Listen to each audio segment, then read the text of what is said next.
Getting hit multiple times coming out of that bike section. More drivers coming to blows.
Well, hello and good evening, everybody. Welcome back here to Slow Motion Broadcasting, and welcome back to the Sim Racers Group F3 Championship. This is round number 3 of this season, coming to you tonight from Silverstone.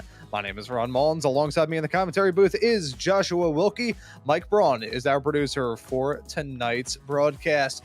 Well, Josh, we're heading to another F1 track to keep this brand new season rolling, this time Silverstone, off the back of some very intriguing races to get the season up, rocking and rolling at Circuit de Barcelona, Catalunya, and the Red Bull Ring last time out. We head off to one of my favorite Grand Prix tracks on the F1 calendar. You think of British motorsports, you think of Silverstone. They are hand in hand. And when you think of European style open wheel racing, you kind of think about British motorsports as well. So this may end up being another match made in heaven combo, maybe a little bit more enjoyable than the Red Bull Ring, because I don't think the curbs will flip these drivers off both literally and metaphorically this week. Yeah, absolutely. Last week, dealing with some pretty serious curbs out there for sure. And yeah, like you said, this is definitely one of the best historic F1 track. A definite feat to get a good fast lap time around here and hit all your marks all the way around, and then continue doing that for another 20 or 30 minutes is not going to be an easy task. This is a place where you need to hit those marks. You need to get those Piff Path, those Maggots and Beckett sections, Village, the Loop.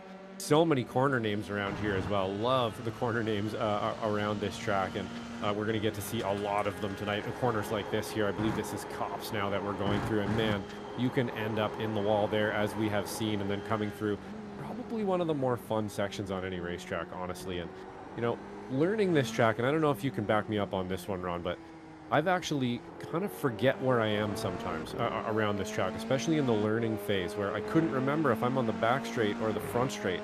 And whether you're going into a Cops or not is a kind of a big question mark sometimes, and you can really end up messing that stuff up. So it's going to take a little bit of practice around here for sure. We're just on board now with Terry Crouch, looking like he's hitting some pretty good marks through one of our more difficult sections here, hitting that double apex almost perfectly, bring her out nice and wide here, and then we're going to come down.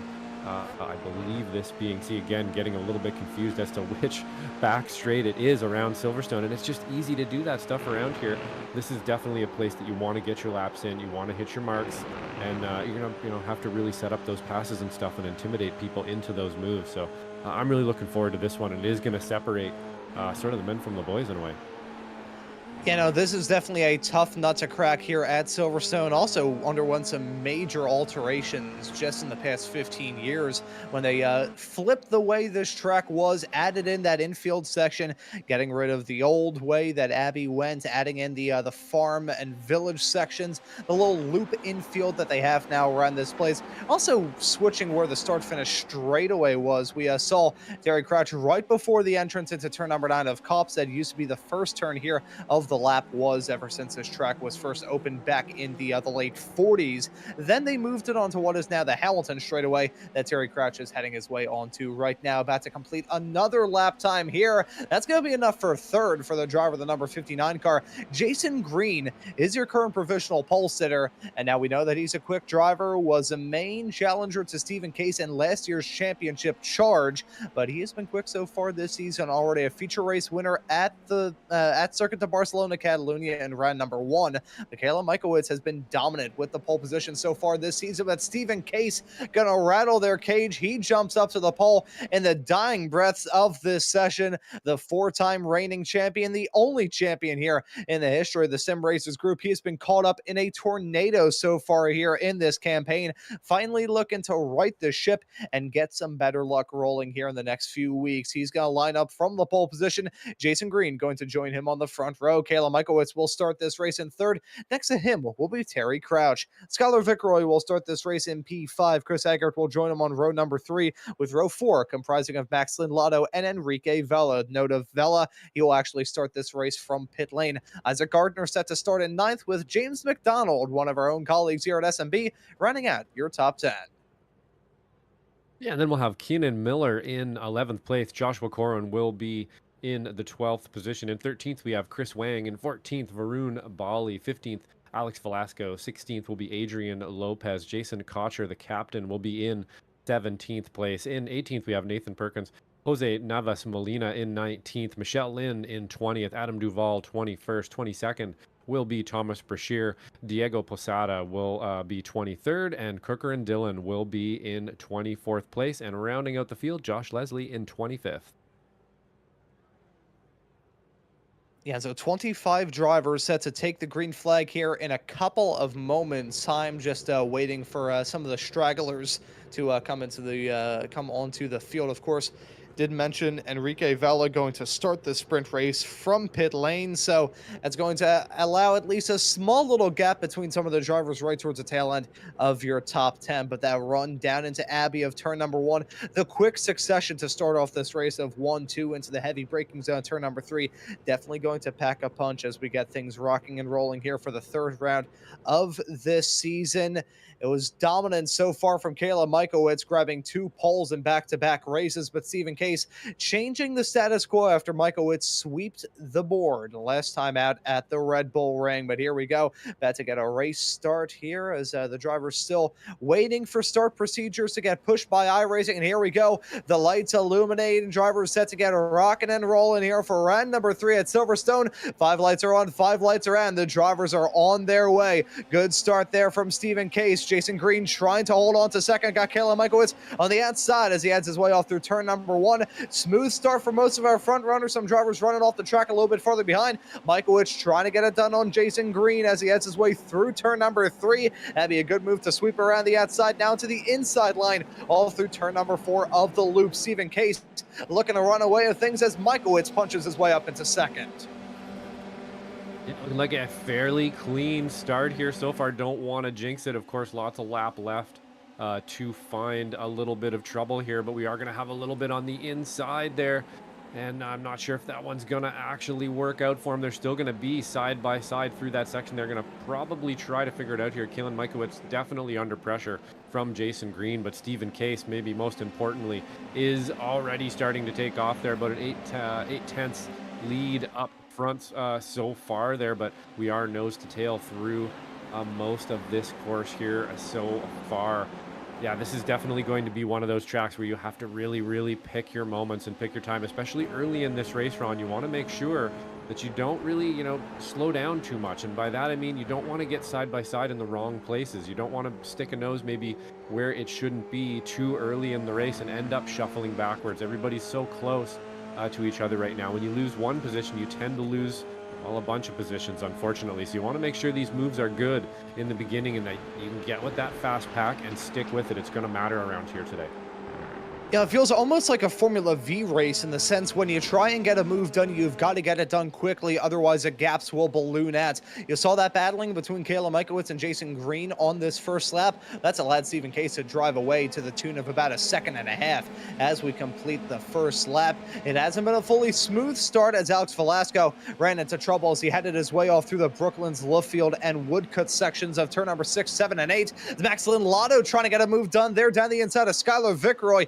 That's off into Abbey. That would have been real interesting and real dicey if he tried to make that one work, but decided to back out of it as Chris Eggert all over the back of him there in the 222 machine. This is getting real dicey already as a sideways snap from Lynn Lotto nearly loses it. Unfortunately, I believe James McDonald did lose it. He's fallen down to 16th. Lots of shuffling going on in the field of side by side. This could get very dicey, heading our way down the Wellington straightaway off into Brooklands. 3 wide racing, a dive down the inside from Isaac Gardner. Looking for it to Max Lotto, and he'll try and jump his way up into 7th. He'll get that move done. Still a bit of overlap as they head their way off through Luffield. He clears him on the exit of the turn and now has Eggert to battle with. Excellent battling there from Eggert Gardner and Lynn Lotto. Very good spatial awareness. Embracing the race there for all 3 of them. He's going to actually look up the inside now in the Lego car. He's going to get that one done. And again, that's kind of an area there where if you get the car up the inside a little bit, you kind of just have to sort of let it happen. If you hold on to that inside, it can end up in a big one. That's sort of what you saw there from Eggert. He's actually going to back out of that one a little bit and live to fight another day instead of really turning the screws. And unfortunately going to lose a bit of grip there, a little bit wide for him. Probably going to get a bit of a slowdown for that one, and it looks like he does. We're just getting the slowdown now, so he's going to have to scrub that off. Hopefully he can do it kind of precisely here, but he may lose another couple positions, Ron. But that was a really great little battle there we were just privy to, and hopefully we're going to see a bunch more around here. Such a racy track. Yeah, so let's get caught up on some of the stuff and drama that has gone down so far here in this race. Here's Alex Velasco. I said that it was trouble as he headed his way off through the never-ending bend in the road that is turn number 7, Luffield. Unfortunately for the driver of the 777 car, losing it on corner exit, careening his way down the running order. However, things have bounced back. Here's Kukaran Dillon running into Oh, trouble and running into the car that was sideways, slideways directly up in front of him. That right there, I believe, was the number 12 car of Diego Posada, who spun right up in front. So those two having to come down pit lane. Posada definitely late approach. As you can see, that front wing was entirely sheared off of that race car. Taking a look to see what happened with James McDonald. Bad netcode oh. contact, heading off into turn at number 3. We'll say, as much as I adore these cars, I think the netcode boundaries have definitely been a little bit screwy so far here this season, as big drama heading down the Wellington straightaway. That's Chris Wang. Michelle Lin getting a piece of that drama as well. Both Wang and Lin are out of this race with meatball flags. As we take a look, the third party involved in this, as they went side by side and 3 wide down that back straightaway. That right there was the number 14 machine involved in that battle there as well. Big hits for all of them, and that's unfortunately going to take Wang and Lin out of contention. Rough start for those drivers. Yeah, absolutely. Hard to call exactly what happened there. It looks like perhaps at least one of the drivers did not know that they were beside the other there. A little cut down over the nose of Michelle in there. So not gonna kind of hold myself on that one. I'm not exactly sure how to call it. We'll leave that one to the stewards for sure. Exactly what happened there. It can be very easy sometimes, you know, when you get sort of swamped or surrounded by people to make the wrong move. And I think maybe Wang there cut down, but it's really hard to tell from that angle. But back up front here, Terry Crouch definitely putting a little bit of pressure on Jason Green here. This has been a difficult one to keep up with, all kinds of battles all over the track. It is starting to spread out a little bit now. You can see on our timing tower there, those numbers on the side, the white being the biggest gaps, the yellow being sort of the medium size, and then the red being the closer gap. So we still have a lot of fights going on track here. Michelle Lin actually still on track, so she is out of the pit now and back on track. You can see her in the background there, hopefully able to make up some positions and stay out of any more trouble there for the rest of this one. But Stephen Case up front, 1.2 seconds now from Kalen Mikowitz. Then you're going to have a little bit of a gap back to Jason Green. So we are starting to pack drive a little bit here. Terry Crouch looking up the inside of Jason Green. Jason Green going to give him the room to make that one happen by the looks of it, and live to fight another day here. See if he can get the undercut, but not quite going to be able to do it yet. But he will be in draft, so he's not going to be able to totally run away from that one. Skylar Vickeroy just in the background as well. So if they fight too hard, he will be part of this fight very soon. Up at the front, though, Stephen Case is still your race leader at the moment. 1.3 seconds is the gap. Now, Kayla Mikowitz has been strong throughout the season, Josh, but I do want to ask you, do you think he has a shot of closing up that gap anymore? Yeah, it's going to be an interesting one around a track like this, I think, Ron. This is a kind of a specialist track, and it does look like he's able to almost hang here. You know, like we were saying last weekend, last race, he's going to find a little bit probably between now and race 2 as well, I would imagine. And even over the course of these laps, he's watching Stephen Case up in front, and we know he's going to learn some stuff there. He's definitely not completely out of the game here yet, only 1.5 now, so it is slightly stretching, but, you know, maybe a tenth or so a lap. He's very willing, very able to be able to find those tenths in the next few laps here, or over the next 15 minutes, and maybe able to bring it to him in the next race. And that's kind of the beauty of these heat races as well, is you can go out there and learn a little bit. You have a little bit of time to kind of sit and process it, and then you can get back out and make something happen. And then of course we also have the flip of the top 6 drivers there, so that will really mix things up. But as far as this race goes, I'm not exactly sure if he's going to be able to catch on to him. Stephen Case seems to have his number for the time being here, but Keelan Mikowitz by no means there is losing out too badly. You can see now again, even since we've been talking, maybe just under a tenth he's lost. So we'll see if he can catch him, Ron, but it's going to be a tough one tonight.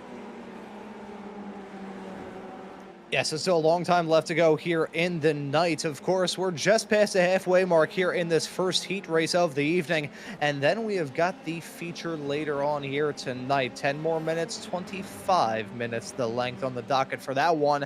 And that'll be things when things really start to get dicey, as unfortunately, some more drivers running into more trouble. It's Nathan Perkins and James McDonald running into issues right now. We take a look at McDonald making contact there. The inside, I believe that was a 22 machine that we also saw sinking down. That was Nathan Perkins. So 2 incidents for 2 drivers heading off through what again is a very challenging section of Brooklands and Luffield. Trying to go side by side through there is a very delicate dance. It feels like a slam dunk overtaking opportunity at the end of the Wellington straightaway, one of the heaviest braking zones of the lap. You think you could get a move done through there on paper, but in practice, it is definitely a tricky ask to try and go through there side by side and try and do all that clean. Yeah, absolutely. And you know what? There's a lot of corners like that around here on that feel like, you can go up the inside of someone, but honestly, most of the time you either A, end up losing a bunch of time, or B, you end up having a mega accident. There are definitely some places around here where you can have a massive side-by-side accident, as we've seen IRL, maybe, not as infamously there as Max Verstappen and Hamilton years ago. Getting into each other there, and not a place generally where you're going to try to go side by side. To be honest, it's not usually a place you're going to try to stick a nose up the inside, unless maybe it's last lap of the race and you're trying to win, for some points or something like that. But there's more than one corner on this track where that's also true. So it is really about picking your moments around here, using that draft, and getting your passes done, and then be on the flip side of that, being passed as well. As we know, as any good race car driver knows, being passed is also a skill. You have to know when your time is up and when that pass is done, and you have to allow it to happen so that you don't lose either A, a bunch of time, or B, a couple wheels off your rig. Yeah, especially here in these open wheelers, one small little misjudgment and the consequences will be dire. Side by side, heading off through Cops. That right there, Skylar Vickroy in the number 28 car, who has been militarily consistent so far here this season and been incredibly clean in these races as well. Walked away from the Red Bull ring with a 0x, and he ended up finishing on the podium. It's been an incredible run so far this season for Skylar Vickroy, looking to keep the momentum rocking and rolling in that Sky Ken Milroy number 28 machine. Gotta say, I love some of the team names here in the championship. Of course, Skylar Vickroy, teammate of Ken Miller, who's currently running only 2 spots behind him right now in 9th. Good run for the driver of the number 18 car, one of our old pals here on the channel, and hoping he's doing all right at the current moment, as still keeping our eyes on this battle between Max Lotto and Skylar Vickroy. About 0.3 of a second the margin as they head their way through the club chicane through club for the final time there on that lap. We're not too far away from the checkered flag as well, Josh, here. So only 3.5 minutes left to go here in this sprint race. It has been a smooth one. Once those drivers got the really hard battling out their system early, it is somewhat settled down, although there are still battles sprinkled throughout this field. We got this one in the camera shot right now between Max Lotto and Skylar Vickroy, the one I mentioned a few moments ago involving Braun Bally in P8, and Kenan Miller currently running in 9th. Jason Cotcher, the captain himself, is currently locked in a battle with himself with Chris Aggard. Skylar Vickroy looking for it down the inside, heading down into Brooklands. Thought about it, but unfortunately just bad on the cutback through the turn. Not able to make it work, although he got very flirtatious in the back of that number 9 machine right up in front of him. Vickroy having to think better of it. Jose Navas and Thomas Brashear found themselves in a good little scrap right now, which actually involves more than just themselves. Those two side by side as they head their way off through turn number 7. They also have some supporting cast in the form of Alex Velasco looking to bounce back after that spin earlier on in this race, and Adam Duvall right there as well. The two teammates shotgun this battle is side by side down the old pit straightaway. That nearly ended in tears. Navas looking to sweep around the outside of Thomas Brashear. He holds on to it now. Brashear in trouble. Velasco got to try and look to get the move done there. 3 wide, heading their way off into Maggots and Beckett. Brilliant move from Velasco, breaking the elbows out a little bit, and he gets it on Brashear.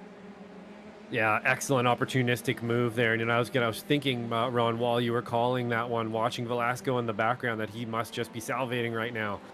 watching those two fight and the darting around behind like that is just a really good indication that something is about to happen. Somebody's froggy there telegraphing, I am going to pass, I am going to do something right now. And it might be, well, it might be a little hasty. And that's usually a really good way to tell when you see a car darting around the track like that. He was able to actually monopolize on it as well. And Jose Navas Molina holding onto it. Thomas Brashear in the back now defending from Adam Duvall. That one didn't work out for him, so he's going to have to try to recompose, see if he can't put it back together and chase down that 777. But some really good opportunistic moves there from Alex Velasco to find that position. As unfortunately for Max Lotto, things were going so well for so long, and then it went so badly so quickly. Let's take a look at here. So he headed his way out of, that was heading out of Stowe at a slowdown that he served, and that allows Skylar Viceroy to get the move done. I believe he may have picked up that slowdown just a bit earlier on as trouble, big trouble, heading down the Wellington straightaway. That's Jose Navas bouncing off of the bridge as he headed his way through there. Contact made as Velasco tried to get the move done, I believe. And Jose Navas, similar shade to what happened to Kimi Räikkönen here in 2014. Navas in huge trouble there.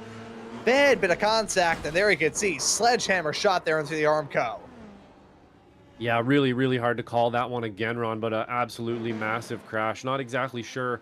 You know, I would imagine there's a storyline that led up to that particular incident there before we saw it, whether that be you know, just a move maybe on the straight when not realizing somebody's beside them, or perhaps there was a little bit of shenanigans there and some intimidation going on, which can happen. You know, every once in a while you try to do a little bit of intimidating and it just doesn't work out for you. But we do have actually the we checkered flag now here. So Stephen Case gonna take this one in Heat 1. Kalen Mikowitz just behind him.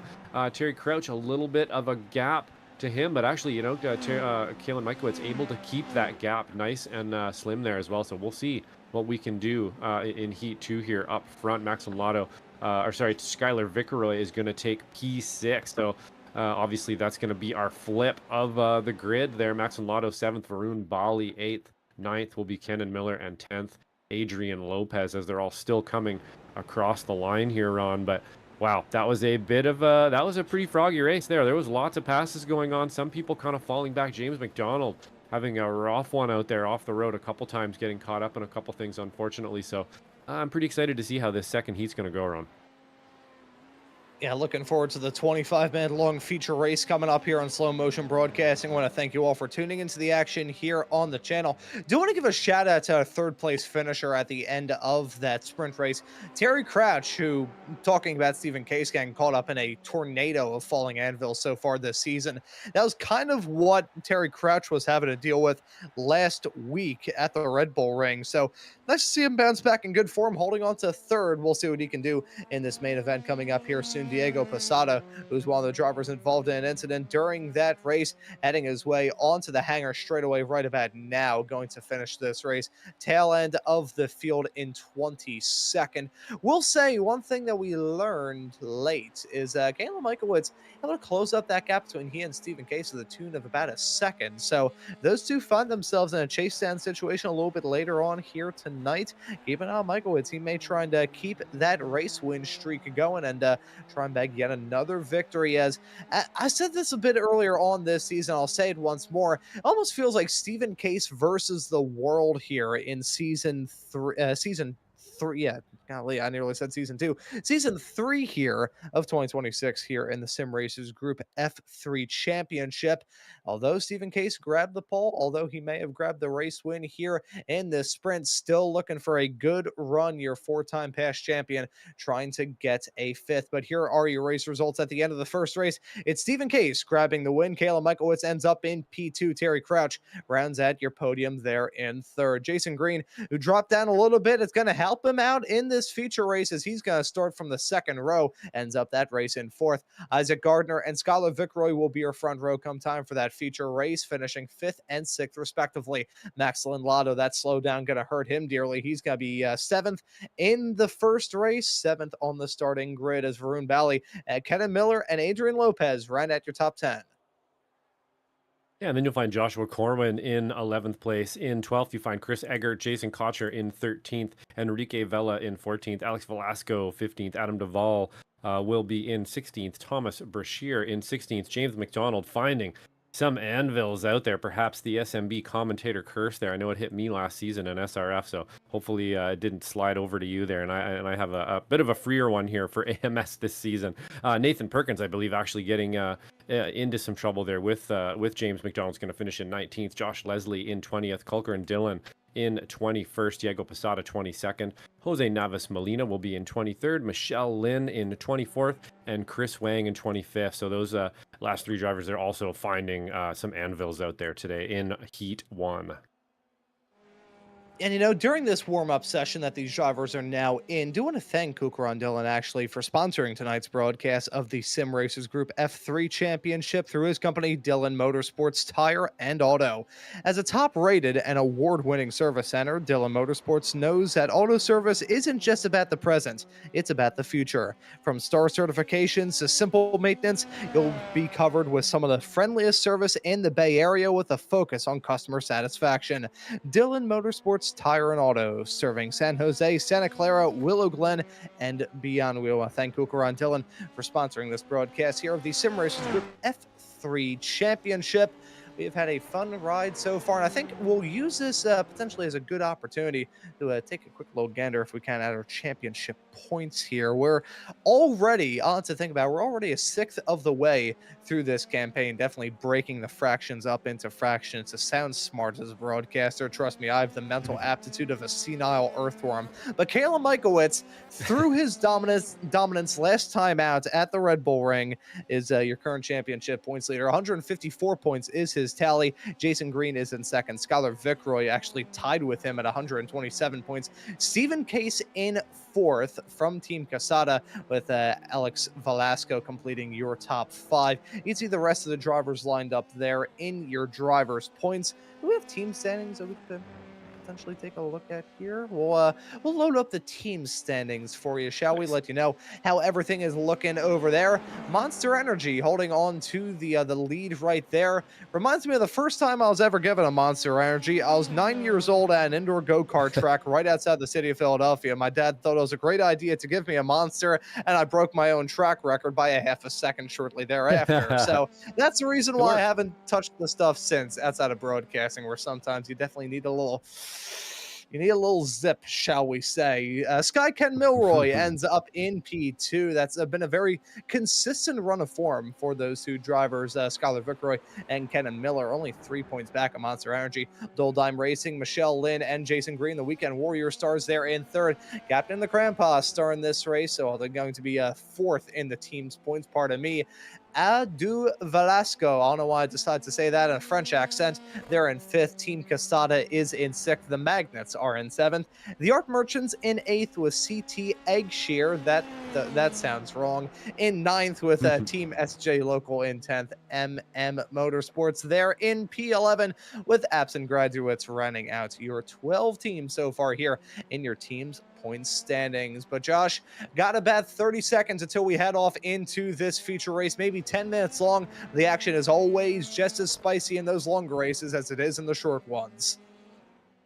Yeah, most definitely. I would have a feeling, this place, like we were saying in the run-ups, not the easiest place to make a pass happen, although you can almost pass everywhere. And this second race is gonna be all about that for sure. As with this flip grid, we're gonna have some faster drivers behind, and it's gonna be about picking those moments again and getting that done. It's basically almost like clearing traffic in an endurance race. You have to pick your moments, and the person who's going to clear the traffic sort of the best and the most efficiently has probably the best chance of winning the second heat. So you're going to have to try to get through the slower drivers and make your way to the front without disrupting anybody else, hopefully, and being able to maybe break away a little bit as well. So we will see who can manage all of those things at once, and it's a pretty cool prospect around a track like this. Why I love the heat racing and SRG F3 so much is you do get two chances like this to kind of have fun in one night. And it should be pretty cool. But we'll start it off here with Skylar Vickroy will lead us around the track in Heat 2. Isaac Gardner will be in second. Jason Green in third. Terry Crouch in fourth. Kalen Mikowitz in fifth. Stephen Case in sixth. Max Lamlotto will be seventh. Varun Abali in eighth. Ninth will be Kenan Miller. And in 10th, Adrian Lopez. Looking outside of your top 10, Joshua Corwin going to start this race in P11. He'll be next to Chris Eggert, running out of row number 6, with row 7 comprising of the captain Jason Cotcher and Enrique Vela. It's Alex Velasco in 15th, Adam Duvall in 16th, Thomas Brashear in P17. Next to him will be James McDonald, Nathan Perkins, Josh Leslie. Complete your top 20 with your field being rounded off by Kukuran Dillon, Diego Posada, Jose Navas there, as we also have Michelle Lynn and Chris Wang here in this field. But 5 lights on for the feature, and we are green flag racing here at Silverstone. Fantastic getaway there from your race leader, Skylar Vickroy, gonna lead him comfortably down into turn number 1. Isaac Gardner slotted right behind him. P2, Jason Green is in 3rd. Kayla Michaelwitz already trying to get some moves done up into 4th right now, as they fan out to 3 wide racing and side by side all throughout the pack. Side by side for the race lead, Skylar Vickroy able to withstand that challenge, as they are still squabbling up all through the turns. Trouble there for Max Lindlato. He spins on the back end of the racetrack. Big blink out there. Not sure who that was that got abducted by a UFO before spawning back onto the racetrack. That's trouble for them. A meatball flag for Kukuran Dillon. Side by side at the front, Gardner punching his way up into the top spot as they head their way off through Brooklands and Luffield.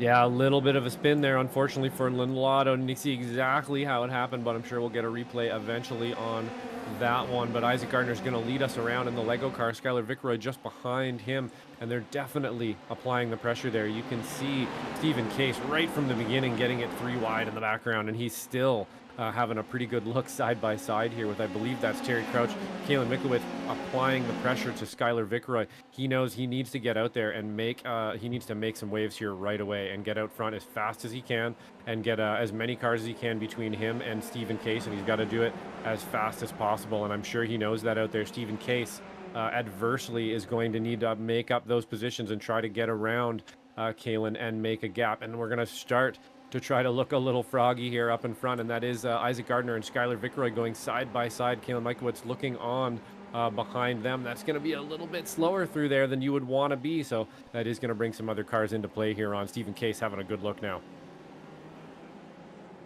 Yeah, right now, everyone playing leapfrog at the current moment. There are toads on a bunch of lily pads waiting to see which one's going to have the loudest ribbon and scare all the koi in the pond. The hell am I talking about? Jason Green now running in 4th as Stephen Case all over him like a bear rug as they head their way into turn number 1.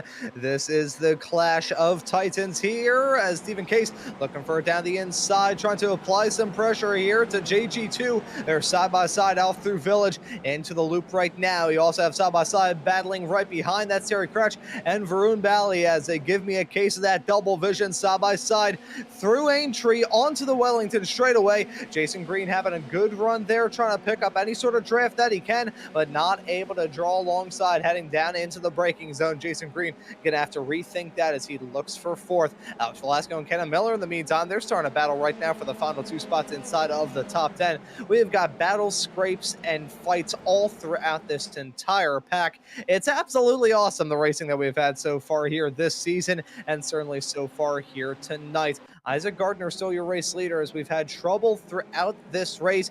This was the first bit of drama. It's Max Lindlato there in the number 9 machine, spinning as he headed his way out of the loop off into Aintree right there. That right there was as close as you can get to a Code Brown moment without having a Code Brown moment.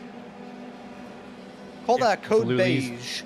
Code Khaki, perhaps. He's oh, and here's another one, unfortunately.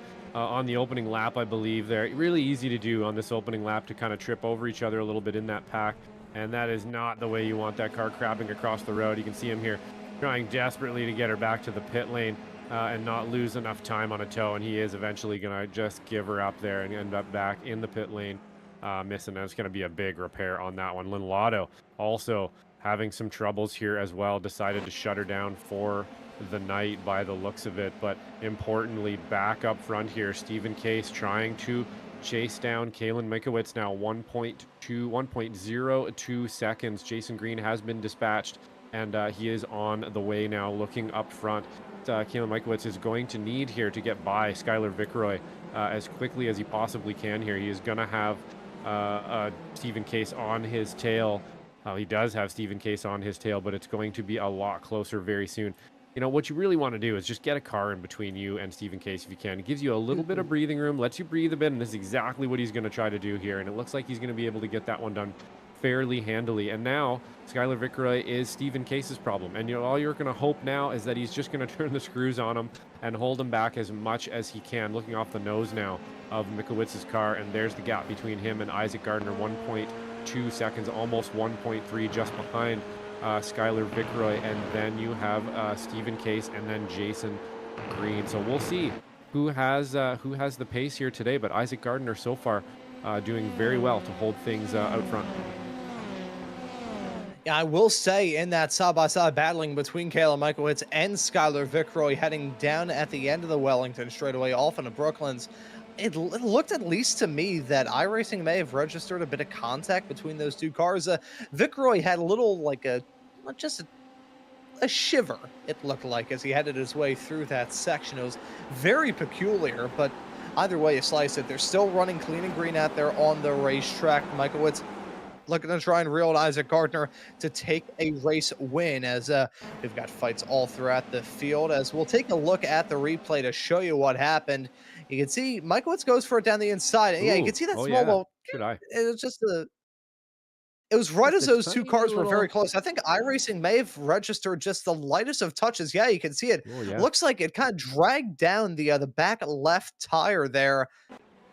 Very lucky that that didn't rip off a wheel, because iRacing with its net code can sometimes be a little bit peaceful. I think it chose peace there. Other times it may choose violence, rip a wheel off, and send you off into the 7th circle. Yeah, absolutely. It does choose chaos every once in a while. I'm sure we've all been parts of that. And yeah, you're really lucky to have a wheel-wheel contact, whether it's netcode or not, and get away with it. Now, Stephen Case haunting the back of Skylar Vickroy. Skylar Vickroy not giving it up, and nor should he. He's going to get some wide shoulders there in that machine and try not to allow Stephen Case by. And that is playing into the hands of Kayla Mikowitz. About 6 minutes, almost 7 minutes now into a 25-minute race. So now is the time to start eyeballing those laps. Look for the weakness in the driver in front of you. Try to find those gaps and deploy yourself onto them. But this is a bit of a long prospect here. We got a bit of a long way to go. So it really is going to come down to kind of who has that overall pace at the end of the day, as long, of course, as they can use it. So if there is somebody kind of plugging that pace that you might have, then that's obviously not going to help you out at all. And I think that's what Stephen Case is dealing with right now. He wants to get around Skylar Vickroy. He's going to look to the outside here. Not sure he's going to be able to get this one done. And it does look like he's actually going to be able to get it done on the inside, my bad, actually, on that one. And it looked actually maybe like Skylar Vickroy not really putting up too much of a fight on that one. He knows Stephen Case is fast, maybe a little faster than him. And it might be a good idea to kind of toe in behind him, use that draft, and, maybe that's going to give you some opportunities later. Yeah, I've got a toe-in worry with Skylar Vickroy, and that is maybe a little bit of wheel damage on that car. We're hearing from the YouTube chat. I believe it's Jason Chess in the YouTube chat, a driver in the F4 Championship. That's some very kind words for my broadcast of that just last night here on the channel. But it's looking okay for Vickroy. If there is a little bit of damage, that could explain why he's starting to drop off a bit in the pace department. Could very well find himself falling into the clutches of the likes of Jason Green and Terry Crouch directly behind. That could get very spicy. As up in the race lead, Isaac Gardner, now only 0.2 of a second almost as they head their way off through Brooklands. The gap to himself and Kayla Michaelwitz. Michaelwitz, already a multi-time race winner so far here this season. Didn't get a race win at Barcelona. Hasn't gotten a race win so far here tonight after having a clean sweep of the races last time out the Red Bull Ring, and currently holding on to the best lap of the race, which was the last lap of the race there, mind you. I think Kayla Michaelwitz looking to peak at the right time, although sideways wiggle on the outside of Cop's not going to help out his cause. These two, I wouldn't say they're on an island of their own. A little bit of battling in that 1.5 second margin back to Stephen Case could disappear, and this field could be vacuum sealed together very, very quickly. But Michaelwitz, is eyeballing a way to get this move done and get it done quick. Absolutely. He is definitely gaining a little bit here, and he is going to want to get that done pretty quickly. What you don't want to happen in this situation is you catch up to Isaac Gardner and you can't get by him, and you make kind of a silly move or go off track or or just lose any time, really, because Stephen Case is going to immediately pounce on that. You can see him in the background now. He has gotten around who he needs to get around, and he is now going to be attacking Mikowitz. So this is the time there when you really just need to keep your eyes forward. Don't worry so much about what's going on behind you. Drive the laps that you know how to do and pump them out consistently. Don't worry about too much mistakes. Think about your exits. And that's really all you can do at that point. And hopefully you can find some pace. If he does catch up to you, then start worrying about looking in your mirrors and putting your shoulders up. And as we know, Ron, covering so many series here, putting up shoulders too much and defending too much really only ends in one of two ways. And it's going to be either A, losing a ton of time so a bunch of other cars catch up to you, which is going to cause some chaos, or B, you're going to end up getting in an incident. So it's not always good, to put on a mega defense, especially depending on who's behind you. And these drivers are going to know each other really well by now, who is going to really stick it to them or who isn't. So we'll see how that goes. But Terry Crouch putting on a great race here today after last outings. He had a few downfalls, let's call them, last time. Unfortunate incidents that took him out of the race, and he's going to be able to get a good result here today, chasing down Jason Green, still with all the opportunities in the world here to make something happen. Maybe not a podium today, but you never know. But it definitely has a few cars in front of him that he's capable of catching today. Yes, we've had our fair share of casualties as of recent here in this race. Jason Cotcher is one of them as we take a look, running all by himself, all through Maggots and Beckett's into Chapel right now. Goes for a hop, skip, and a jump literally there across the grass. I think he'll decide to call it a night there. My back hurt just looking at that, so that definitely was a bit of a whack. As here we can see, speaking of, Enrique Velo with a moment as he ended his way off through Brooklyn, side-by-side battling, and some really bad netcode involved in that. I gotta say, netcode has been a continual theme throughout the night. We saw that contact there that Skylar Vickroy had as Kayla Mikowitz was looking to get the move done. We saw a little bit of it earlier on in this race where netcode caused some pretty big incidents. I'm not sure if that's down to anything that's really in the Sim Racers Group control, because I'll have to look into it, because you can see where the race farms are set up here on iRacing. It's USA West, so not really having to worry about any sort of European server that we're trying to race on as Americans.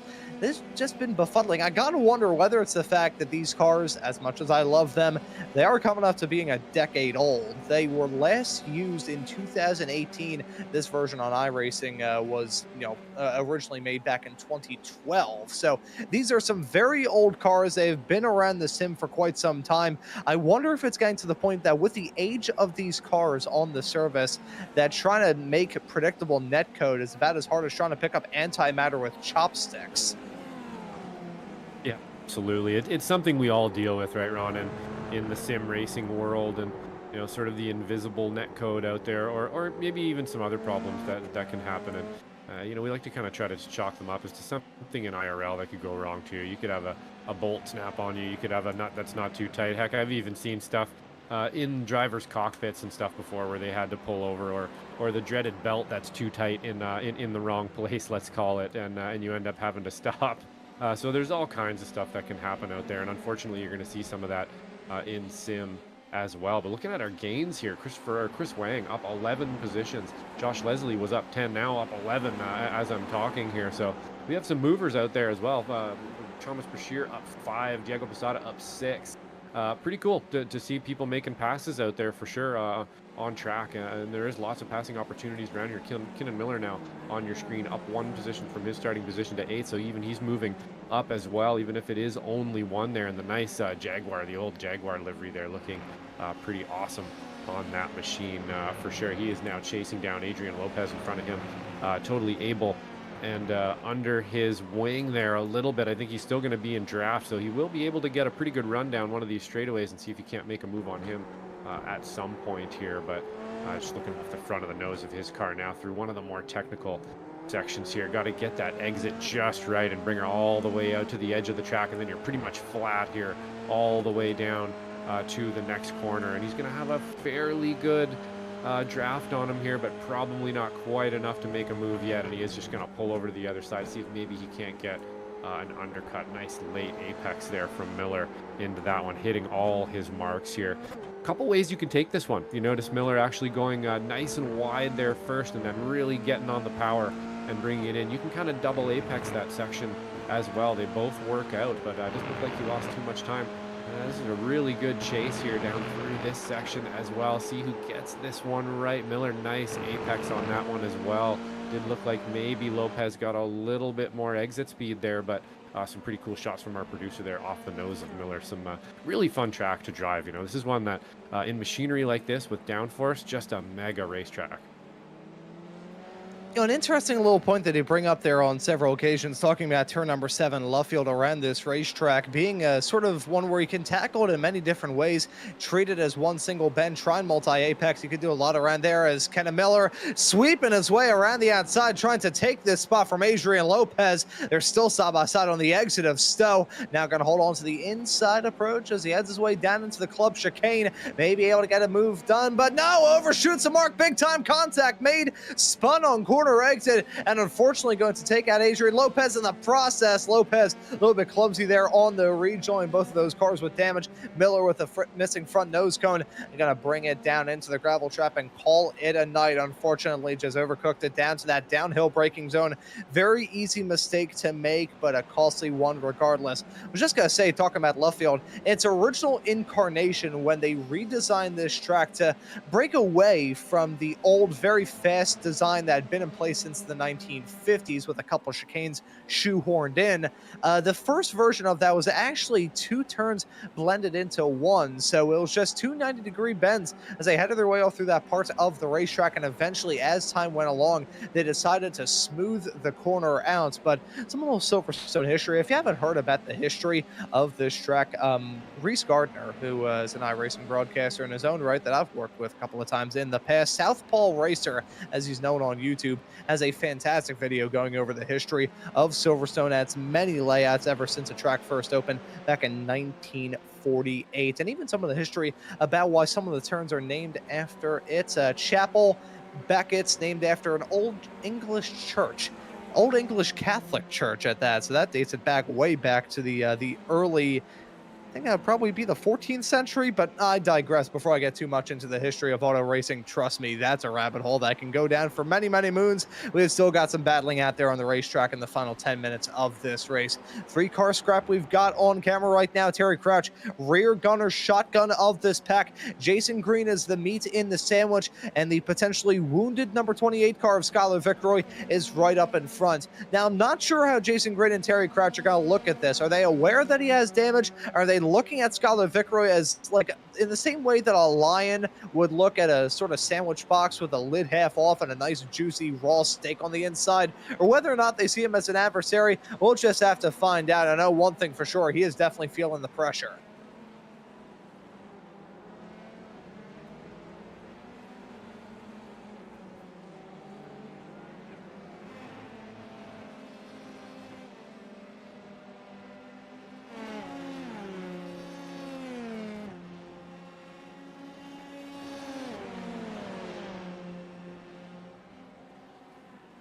As keeping our eye on the battle right now, Jason Green holding on to 5th at the current moment. Yeah, no worries there, Mr. Wilkie. I had a feeling, trust me, I've done it so many times. The worst part is whenever I make a joke that I cannot replicate because it just happened, and I have my microphone muted for that. I've done that so many times, I beat myself up over it every single time. That's when it stings the most, when it's a joke that gets missed to time. Yeah, absolutely. I was just saying there, to go back to what I was saying, Terry Crouch as well, while we were watching here, just hunting down Jason Green. You can tell, you know, Jason Green, usually a pretty calm, cool, and collected driver, and you can tell he's out there pushing it. He's not leaving much on the table, and Terry Crouch is keeping him honest for sure. Skylar Vicroy out there, not sure if he's dragging any damage, but he's definitely losing a little bit of time. Can't see any damage on there. He definitely did take a hit, so if he does have some, it's very slight, but nonetheless, he is being hunted down, like you said, Ron. He has got a mirror full of that green car of Jason Green, and then just behind him, Terry Crouch, I believe, just trying to keep up with Jason Green here, putting in the laps and waiting for that opportunity. He knows it may come here when he tries to get around Skylar Vicroy. That might be an opportunity for him to monopolize on something. You apply a little bit of pressure to Jason Green and see if you can't crack him, which is probably not very likely in any case. But there is definitely a battle going on here for fifth place, and I'm not exactly sure who is going to win that one out. Skylar Vickroy under a ton of pressure at the moment, though. And so this is getting real dicey right on board. Fantastic view and contact made heading off through the turn. And unfortunately No for Jason way. Green, that's going to send him around lickety-split. He rejoins Is. in sixth right behind Terry Crouch. So not a whole lot of time lost there. And with just a tick over 5 minutes left to go in this race, who's to say that that battle won't heat up once more. But let's take a look at here. Heading down to the turn now. I called it contact at the time, but there was no contact made. Not even as Jason Green was trying to get that car woed back underneath him. Did a fantastic job preventing a full spin there in the 160 machine. Now, granted, his tires have been turned into rectangles, but he was still able to put on one heck of a save to keep that car going in a straight line. And Terry Crouch as well. Fantastic maneuver to try and avoid making contact. 9 out of 10 times that is going to result in a car vaulting over another, turning an F3 machine into a monster truck, and maybe ending up on their lid. But thankfully, they avoided contact. Yeah, absolutely. Locking it down just the right way to hold on to it. It looked like maybe just on corner entry there, he smoked one of his inside right tire, perhaps, if I did peep that correctly. And then shortly after that, just had a bit of a grip spin from the car. So not sure if that's actually what it was. Just kind of overheated one of the tires there. And then as he's exiting the corner, it just kind of gave up on him. And he ended up spinning. But nonetheless, very uncharacteristic spin there from Jason Green in that moment. And Terry Crouch is going to take that position. So adding all that pressure did actually end up cracking one way or another. Jason Green there up front. Isaac Gardner still holding off Kalen Mikowitz. Only 3/10 now. Not a whole lot of time left to get it done here either, so he's going to have to make something happen pretty soon. But Isaac Gardner out there found some pace. Not that he didn't have pace in the first race, but you may not have thought early in this that he was going to be able to hold on to this for this long, but he has done a really good job there to extend the pace he did have and able to hold off Kalen Mikowitz as well. Looking back at Stephen Case here now, too, 1.5 still behind Kalen Mikowitz, so perhaps Isaac Gardner finding some pace here. Kalen Mikowitz able to tuck himself underneath that wing, and they may, just a wee hours here now of the race, but they might be able to hold off. It's not going to help touching the outside of the grass like that, though, is it? Or the kitty litter. Small little tap of the kitty litter. That and not touching that one with a 10-foot pole. Kalen Mikowitz holding on to second at the current moment. Isaac Gardner still holding on to that top spot. I gotta say, some of the times from these two have been incredibly consistent.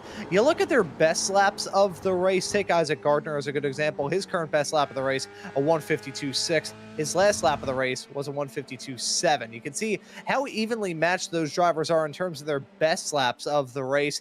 In terms of their fastest, they're running pretty good as well. Coincidentally, last time around, Mikowitz actually being scored as setting his fastest time, but I believe it may have been invalidated, so that will not count. But there you can see it right there. It's still consistent lap times that these drivers are setting. Very good lap times, lap in and lap out in these high downforce cars. You do have to, as the Gen Z term would probably go, lock in. He says as a Gen Z, somehow not knowing Gen Z terminology. You have to lock in with these cars. Just set quick time after quick time, hit those apexes. You have to be a machine behind the wheel. I think it's a Top Gun line.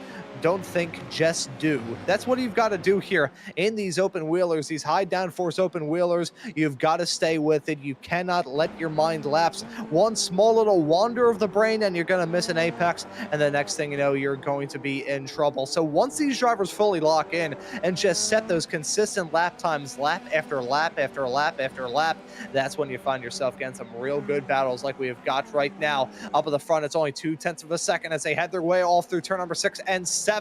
Mikowitz trying to find any way in the book to get the move done as we get into the final few moments. I believe, unless I'm very much mistaken, the white flag will be in the air this time by one more lap of racing action. We can call that a lap and a half as they head their way down the old Grand Prix pit straightaway off into Copse. This battle could get hot at any moment. I know Kalen Mikowitz, as soon as that door opens up, you know he's going to stick his hand down the inside and make it work. Yeah, he's definitely going to get a chance here, isn't he, Ron? And you're right. I think he's probably going to take it. He is definitely almost right up under that wing now. Definitely in striking distance here very, very soon. See, munching a little bit of grass there up front for Isaac Gardner. as well. So a little bit of blood in the water for Kalen Mikowitz as well. Stephen Case, though, also hunting down Kalen Mikowitz. So this is a great scenario to be in here as a broadcaster and as a viewer, where you have a real race here for the podium positions and perhaps that top step as well. And Kalen Mikowitz going to be feeling a lot of pressure there up front and from behind as well in Stephen K. So he's really got to manage this right. He's got to make sure he times this pass correctly. He gets it done, dispatches of Isaac Gardner if he can get it done, and then start to try to pull away here quickly. But Isaac Gardner's got to throw those shoulders up as well and see if he can't slow him down. But that may just bring Stephen Case into play. So we'll see how it happens here. It is a chess game at high speed here for the last lap, and we are on white flag now. And these drivers are going to have to think about every single move, every single time they breathe on that brake pedal and turn the steering wheel. Every single shift is going to make a difference here on this final lap as it's close quarters, heading down the Wellington straightaway for the final time, all through 6 into 7 of Luffield. That is still Kalen Mikowitz all over the back of him, 3.5 tenths of a second as they head their way through the turn. As much as Stephen Case is definitely going to get involved in this battle in case these two come to blows, can't really say it's a 2-car fight. Can't really call it a 3-1 either. We'll call it 2.5. Mikowitz thought about it down the inside as he headed his way off into Kops. Had a fantastic run through that section. He is confident through the tight and twisty, so this could be a good shout for him as he heads his way off through Maggots and Beckett's for the final time. Locked in the dirty air, still locked in, trying to kiss every single apex curb, but Gardner with the clean air advantage, pulling the gap now to half a second as they head their way onto the hangar straightaway for the final time. Mikowitz closing up that margin now to about 4 tenths of a second, but he will have to pull off some heroics either here into Stowe, which doesn't work, down Vale into Club for the final time. Time is running out for Mikowitz, and time is running well for Isaac Gardner, who after starting this race up towards the front, getting some brilliant moves done on the first lap of this race, is going to see the checkered flag to win the feature here at Silverstone. Gardner's going to hold on to it till the end. Mikowitz taking second. Stephen Case not quite able to use that pace to get up front. Terry Crouch going to have an excellent race out there, applying the pressure up front. Skylar Vickroy as well, holding on to her for a 5th place. Josh Leslie, I believe I just heard from our producer, up 14 positions from the beginning. So that's pretty fantastic there. Jason Green, unfortunately, down 4 in the final minutes of the race there. James McDonald going to have a much better showing in the top 8 here, up a bunch of positions as well. Alex Velasco as well, not a bad race to be in the top 10. Adrian Lopez finishing in our top 10 there. So on just some few drivers coming across the line. Michelle Lynn gonna have a nice respectable 14th there as well after some more anvils in that first race, able to keep the car clean here through this one. Culker and Dillon now just coming around to finish her off, and you're gonna see again lots of split between the fields here, a little bit of chaos in this one, some attrition for sure. But up front, Isaac Gardner able to put down those laps, able to get up front and just look forward and click laps off, and gonna take the win here in the feature. So we're doing pretty good for winners and new winners of races this season, Ron. This is really shaping up to be quite the F3 season. I'm pretty excited for it, and Silverstone today really did show us a great race. Yeah, and that it most certainly did. Isaac Gardner here making it 3 winners in 3 feature races so far here this season. If you want to lump in the sprint races as well, we've actually had 4 between Jason Green, Kalen Mikowitz, Stephen Case yet to grab a feature race win so far here this season. Thought he'd be able to pull off the Mikowitz sweep from last time at the Red Bull Ring, but not able to pull it off here at Silverstone as Diego Posada comes across the line, one of the final drivers to see the checkered flag here in this race. We'll see our podium finishers come around to get some photos and some donuts cooking there on the Hamilton straightaway. Do want to say Stephen Case actually got away with one right towards the end. If you saw, very astute viewers will have seen that yellow flag right next to his name right as he headed his way across the stripe. Slow down penalty as he headed his way off through the final sector. Got that served just in time. If he crossed the line with that slowdown still outstanding, he would would have picked up a penalty, and that would have sent him all the way down to the back of the pack. That would have been disastrous for him. But it's a dream night for Isaac Gardner, who grabs the victory here in the feature race. He wins it with 6/10 of a second, the margin between he and Kayla Michaelwitz at the end. Stephen Case rounds out your podium in third. From there, it's Terry Crouch in fourth, Skylar Vickeroy in P5, Josh Leslie in sixth, Jason Green in seventh, James McDonald crawls his way back from the cellar to end up in eighth. Alex Velasco is in ninth, with Adrian Lopez completing your top 10.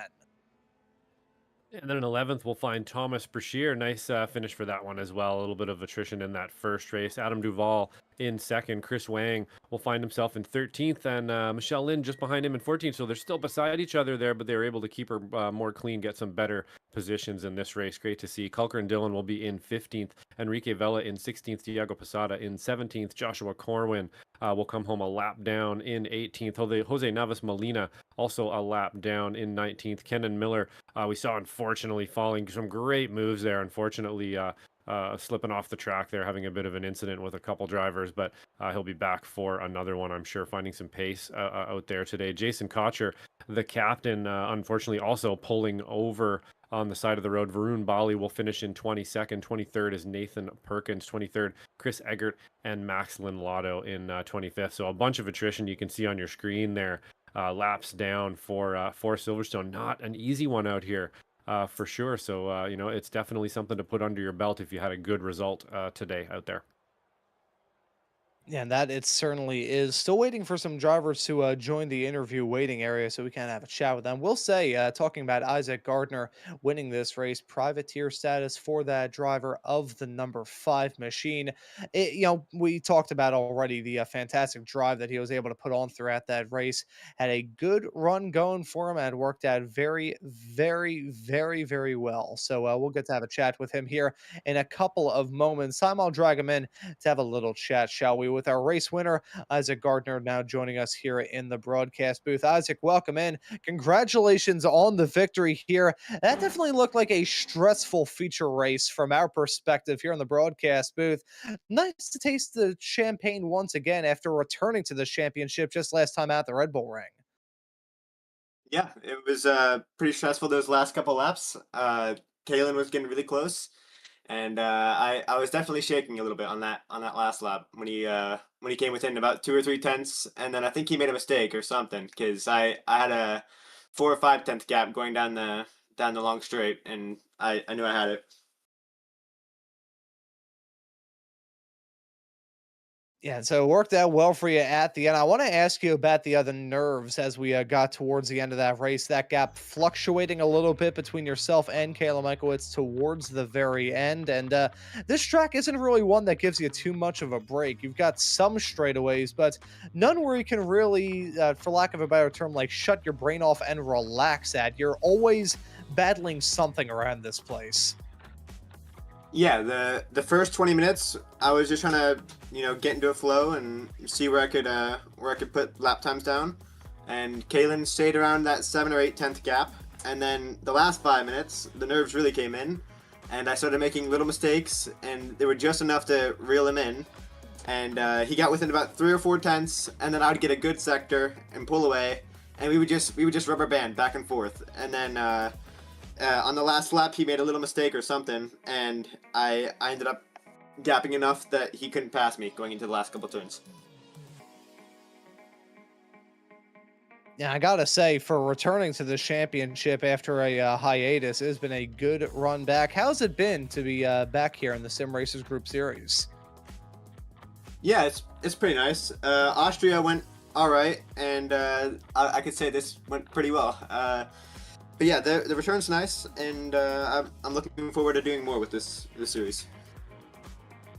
And of course, next time out, we're going to be heading to another F1 track, albeit one we saw on the calendar just once back in the COVID year of 2020, Mugello for round number 4. What are your thoughts heading there?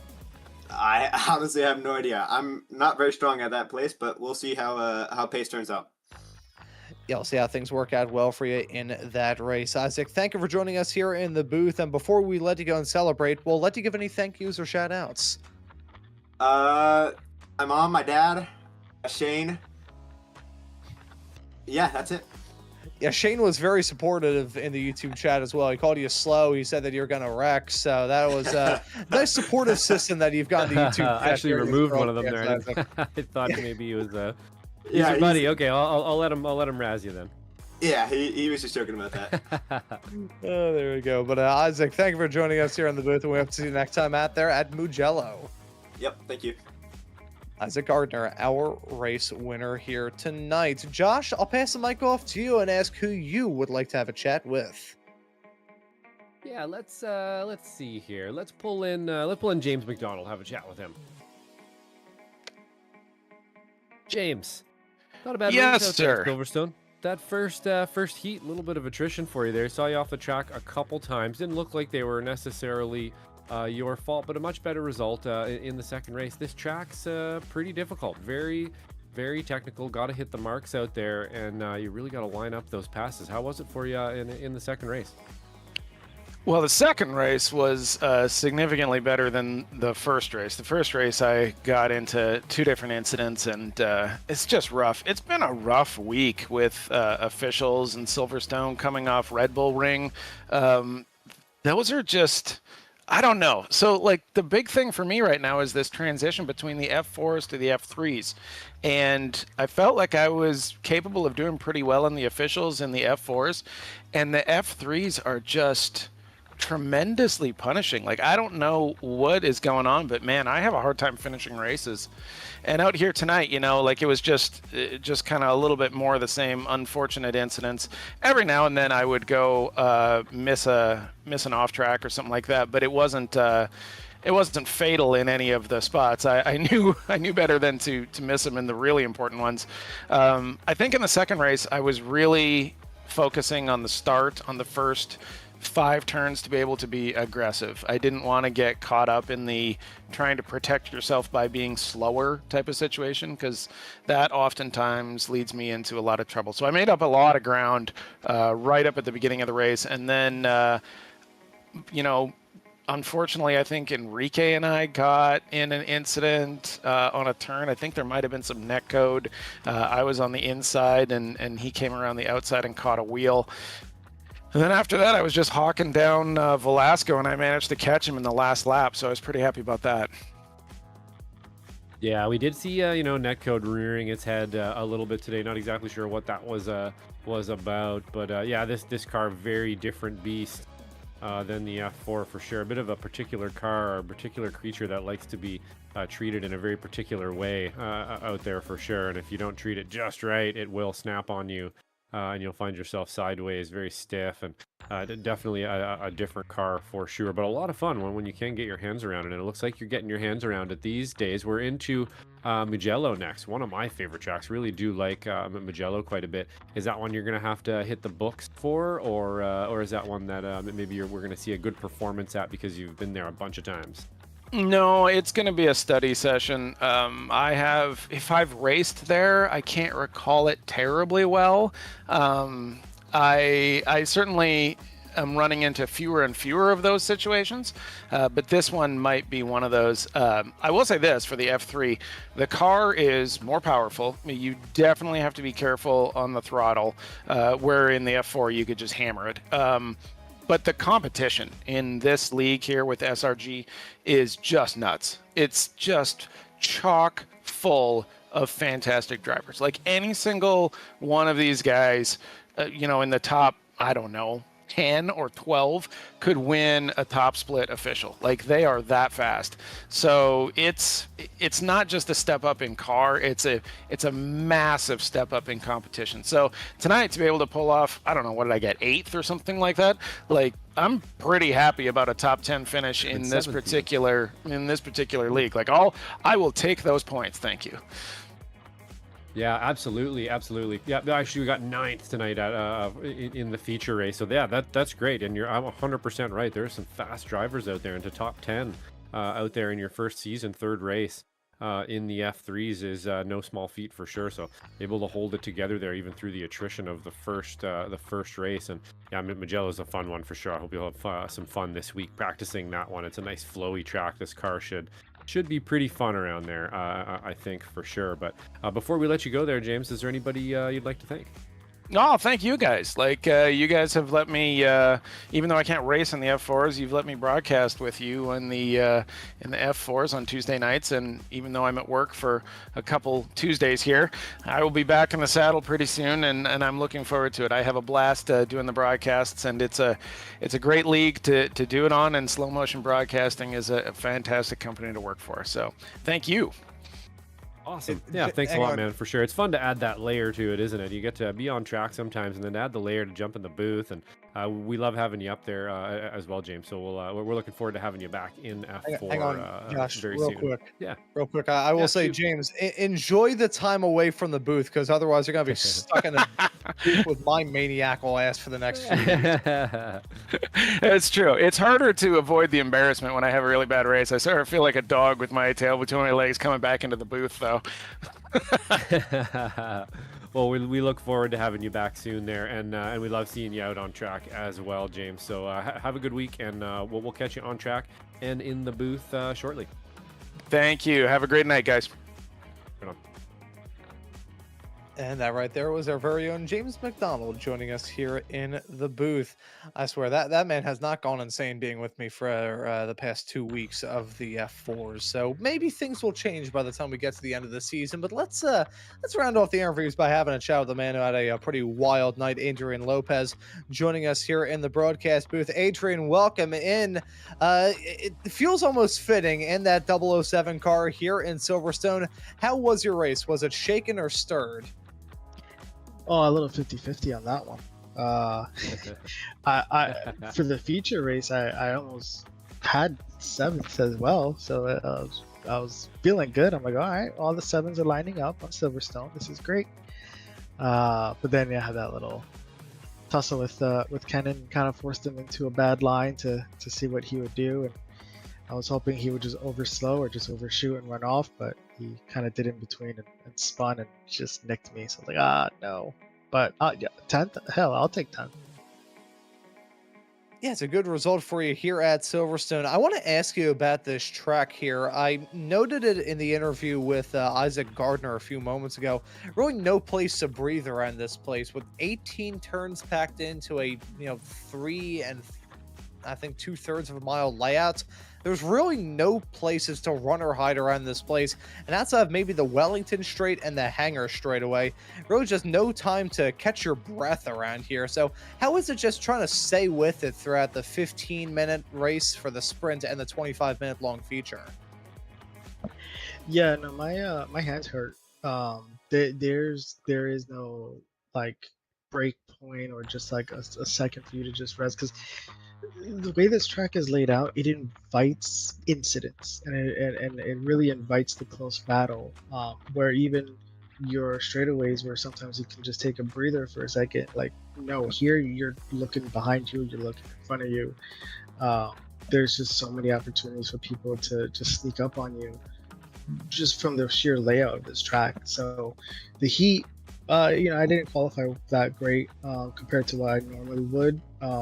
Both my teammate and I, but during the heat we were able to make up a pretty good amount of places, and so that felt great. I was like, okay, one battle won, and then the feature we kept making a couple more places. I'm like, okay, battle 2 is winning, but every single lap I'm looking around, I'm gauging everyone's line as well, because this track you can do so many different lines, and depending on if you're doing a heat or a feature, that will dictate what kind of line you're going to do, because you'll know, okay, can I sacrifice my tires? Can I not?